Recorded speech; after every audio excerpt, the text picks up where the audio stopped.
12 जून रोजी महाराष्ट्र शासनाने माहितीचा अधिकार कायद्यामध्ये नवीन नियम लागू केले होते, परंतु ते सर्व नियम आता रद्द करण्यात आलेले आहेत। तर त्या नियमामध्ये कोणते कोणते बदल केले होते ते आपण जाणून घेऊया। जसे की शुल्कामध्ये वाढ करण्यात आली होती। जसे की पहिले आपण अर्ज दाखल करण्यापूर्वी त्या अर्जाला 10 रुपयाचे तिकीट लावत होतो, कोर्ट फी स्टॅम्प लावत होतो। तर नवीन नियमानुसार 10 ऐवजी 30 रुपयाचे कोर्ट फी लावावं लागत होते। तसेच प्रथम अपील किंवा द्वितीय अपील करत असताना आपल्याला 20 रुपये चार्ज लागत होता किंवा 20 रुपयाचे कोर्ट फी स्टॅम्प लागत होते।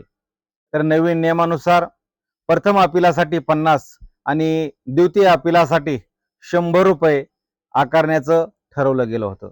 तसंच माहितीचा अधिकार अर्ज करताना त्याबरोबर ओळखपत्र आणि आपल्याला माहिती का आवश्यक आहे अशा विषयाचं माहिती देणे किंवा कशासाठी माहिती आवश्यक आहे असं त्याच्यावरती अर्जावरती लिहून देणं बंधनकारक होतं।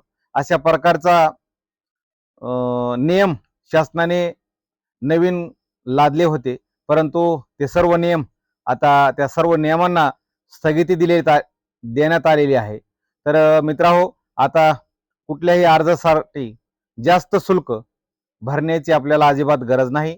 आपल्याला माहितीचा अधिकार अधिनियम 2005 प्रमाणे पूर्वीच्या नियमाप्रमाणेच जो काही अर्ज शुल्क असेल, जो काही अर्ज प्रक्रिया असेल तीच राहील। धन्यवाद मित्रांनो, मी नवीन किंवा माझ्या यूट्यूब चॅनलचे नवनवीन अपडेट्स मिळवण्यासाठी माझ्या चॅनलला सबस्क्राइब करायला विसरू नका। धन्यवाद।